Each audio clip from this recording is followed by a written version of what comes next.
Hi, this is Anna Imagination with the Healing Garden. I'm going to translate a story.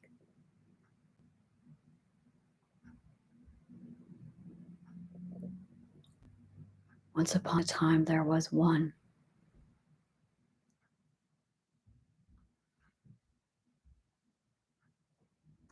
And he created a man.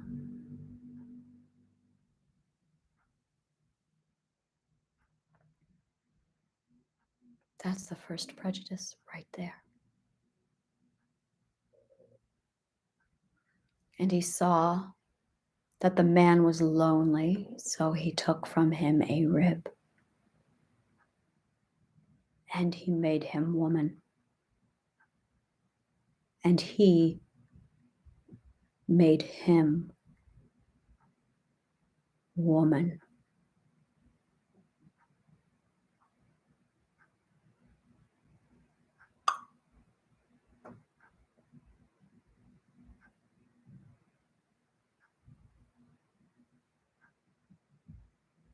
Now he put them in the garden. And there were 2 trees. And he said, "Do not eat these trees.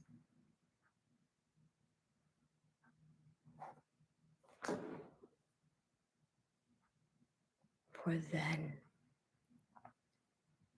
you will have understanding and remembering."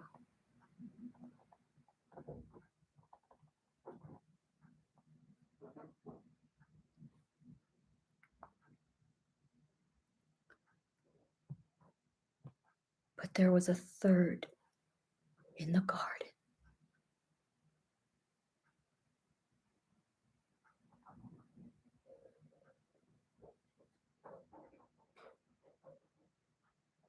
A third in the garden. Whose soul sexuality was so vile of that time period that the stories made him or her, them, a snake. I'll say again, this is the first prejudice.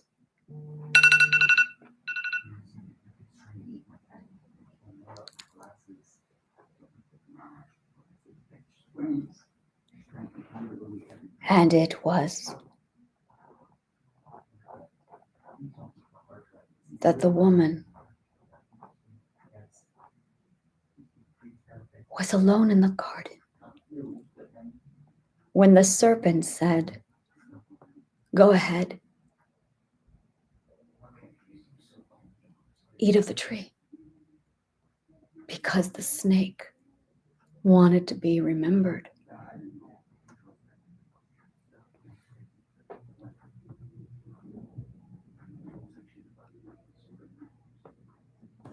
But the woman argues, we were told not to.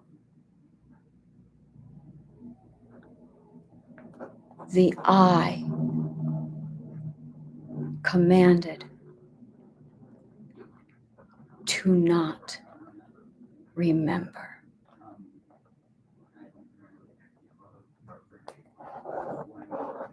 The I commanded to not remember,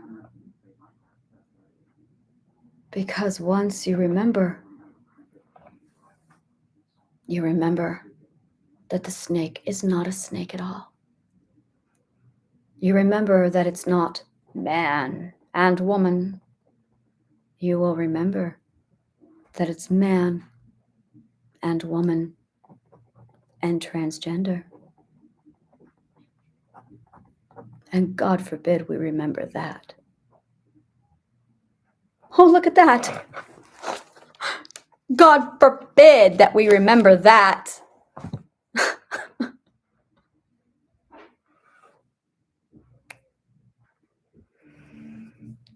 She ate of the tree of understanding. She ate of the tree of understanding. And in that moment, one became divided.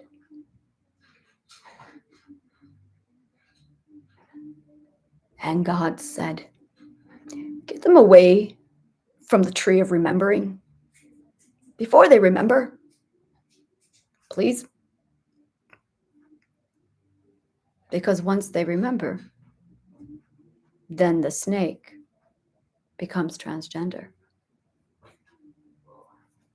Because there were three. Isn't it interesting that the rest of the stories that unfold are constant retellings of to not trust Satan or the devil or evil? While vehemently pushing the patriarch down our throats. It is to ensure that the oneists remain prejudiced. Now, why would a oneist want to remain prejudiced? This is what I've been trying to figure out now for quite a while. Because that was done on purpose. Oh, that was very deliberate. Why?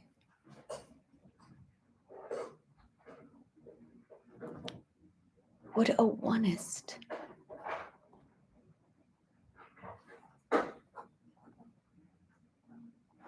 Rome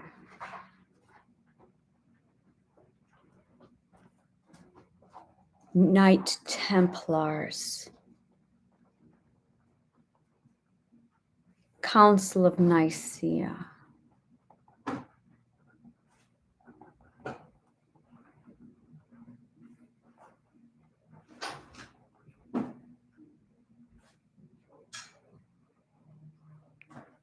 Christianity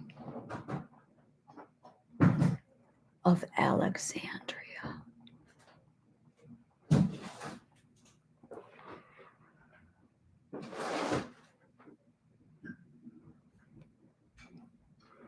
What were the other books of the Bible? The books that they threw away. Why did they throw them away? Guess what I'm reading next?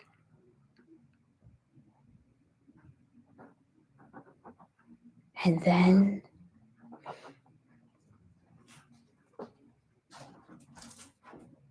what were they arguing about?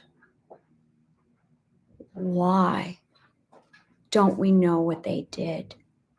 That's been on my mind since I was like 12 and I started studying this. When I first heard about the Council of Nicaea, I was like, what did they change? Does anyone have this list? Or are we just going to have to take their word for it that the Christianity they molded into what it is today is the actual thing? Like, no one's asking for rough drafts. No one's asking for the original documentation to actually check it to see if these guys did a good job translating. No one's checking in on this. Council of Nicaea says, in secret, behind closed doors, without anyone knowing what's going on. And no one stops to ask, where are your sources? Not a single Christian that I know of has ever stopped and said, can I have your sources, please, to the Council of Nicaea? Nope. Every one of them just blindly followed the Council of Nicaea. Now, I did the psychology on the Council of Nicaea. I knew the Roman mindset because that was part of my sociological studies, was studying the psychology of Rome.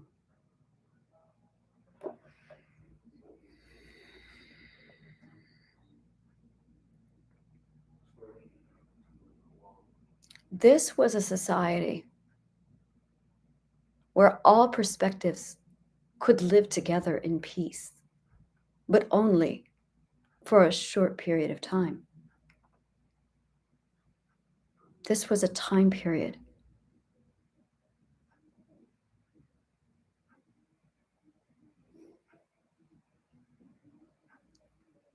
where mankind, the wrong kind of men, got that power.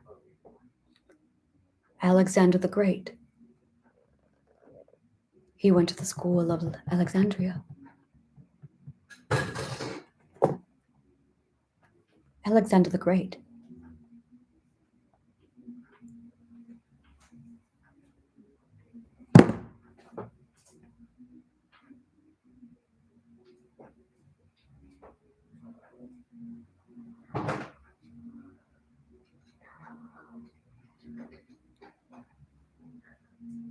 Oh my God.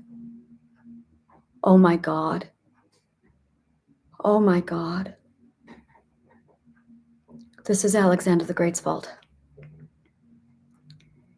He was a student of Aristotle. He dropped out. He didn't learn the first 5 ethics. Fuck. Oh my God. He got his hands on dimensional thinking. Alexander the Great did. And then he went and he used it all over the world to imperialize. That's why he was so successful. I thought it strange that he wasn't teaching. I couldn't shake that. That's why I refused to call him anyone great who graduated from the school. It's because he didn't graduate. He was a dropout. Because if you graduate, you teach. That's all there is after you graduate. The teachers used to be the masters in the field. We changed that.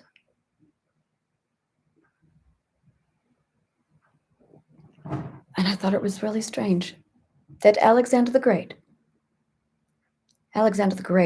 was a narcissist who manipulated his way into the school.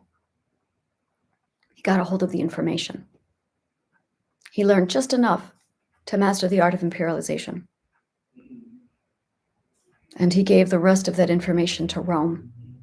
Rome got its hands on dimensional thinking. How fucking dangerous can you be? Understanding dimensional thinking, they were able to then turn around, come up with a plan, because that's what I would do, where they literally make whatever world they want exactly the way they want it, because they'd learned dimensional thinking. But there's a catch. No one else can know about it. So they destroyed Alexandria. I believe they took the last of it and they gave it to the Templars. And I believe that this is the secret that the Templars have been holding the entire time. Dimensional thinking, dimensional walking. Which is why they decided to use Christ's work, because Christ also attended the Library of Alexandria. And what he was teaching was dimensional thinking. And they realized when they were building all of this, all they had to do was add one little thing in the very, very beginning, because they understood something. They understood that we were oneists.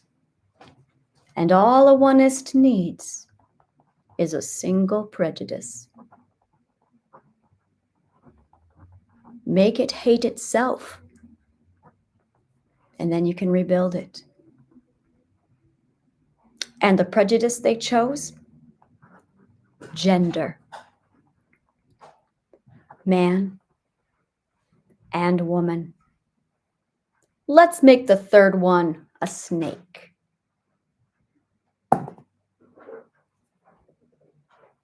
Done.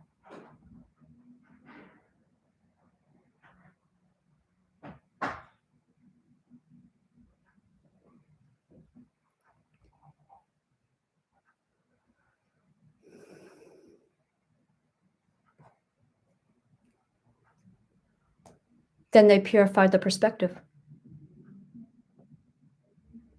That's what the Christianization of Europe was. It was a purification of the perspective. St. Patrick figured it out. And they had books that would get my attention.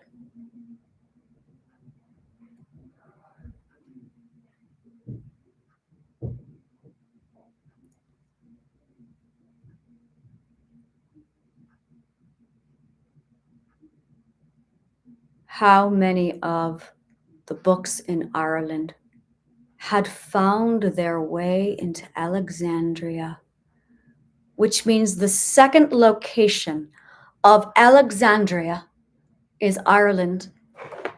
Dublin,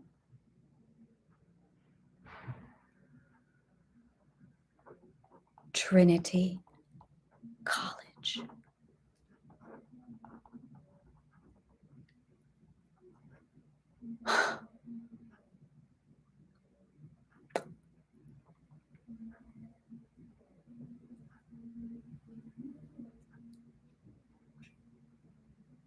Easter egg.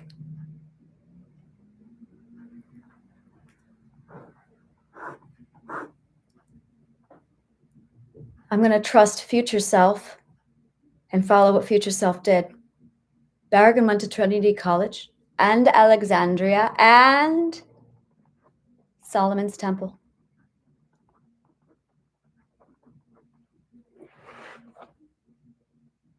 That's in a later book.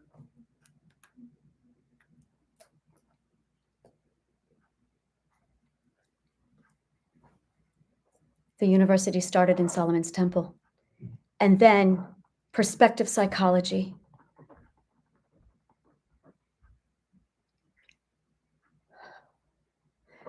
Dimensional walking began in Solomon's Temple. That's how old it is. The Magi. The Magi. Zoroastrianism. There it is. Which is why they knew about Christ. Because they could see it. They weren't following a star. They were following a dimension. They were dimensional walkers. The gift of the Magi, the three Magi were just dimensional walkers. Wow. They were dimensional walkers. What else do you do but fuck around with Thor when you got an affinity, right? Oh my God, they were dimensional walkers. You know what will really fuck people up? Yeah, and I can see them all now just like smoking their cigars. You know what I can really see fuck? Yeah, we need to go into the next dimension, right? When this guy is like born at birth and just mysteriously walk across the plains to deliver frankincense, myrrh, and gold. Yeah, that'll get them going. Yeah, just for random shit. Yeah, we got to do that. Let's do that. Yeah, because that's the shit I would do. And then just watch people spin over the gift of the Magi and the three wise men, and it's nothing but a joke from another dimension. Now, this is my favorite part. And then from there, it went to Trinity College, Alexandria. Now, I think Patrick knew. I think he knew. I am certain that Patrick knew, because there's a lot of little red flags that went off with St. Patrick. And I'm going, something's awfully fishy, Mr. Patrick. And I'll tell you what it is. Supposedly, he was a kid without any kind of a history. Yet, he knew enough to preserve Ireland. Now, Ireland has a very unusual, and unknown history to it. You have to be a Feely to know about Ireland. A Feely was the highest ranking scholar level of bard that there was. Bards were not mindless songsters. They were not penniless. They were oral historians. They were druids, all of whom had dimensional theory. All of them did. No, it's not a theory. It's coming from the I, and I said so. Prove me wrong. That's why I don't like the word theory. All right. So Oh, I really don't like the word theory. Patrick knew this is all about preserving this subject so that it could finally make its way to Alexandria. Now, when Alexandria burnt down, books escaped. Certain books. I believe those books were taken to Trinity College. I believed that for a very long time. That's why it's in my books. So that when they took these books to Trinity College, the illuminated scripts, they were actually preserving dimensional walking, dimensional learning, triadic healing, triadic learning. I chose a triangle because it is the strongest of all geometric shapes. Why would we ever have a binary system? It must be a tertiary system.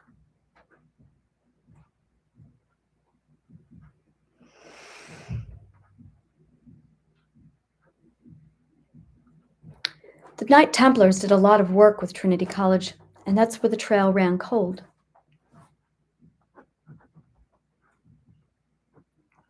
The Masons.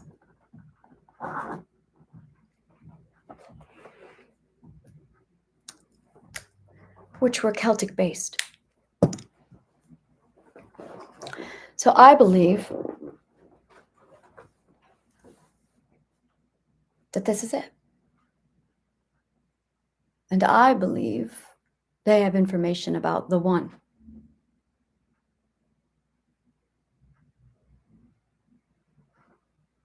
I see.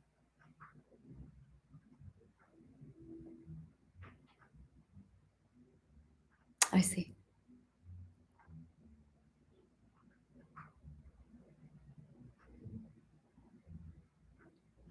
I have been trying to figure out how to do this safely and without scaring the children.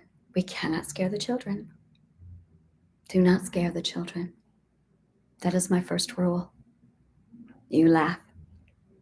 You play. Just play. Make the children laugh. We need to stop the fear. Make the children laugh.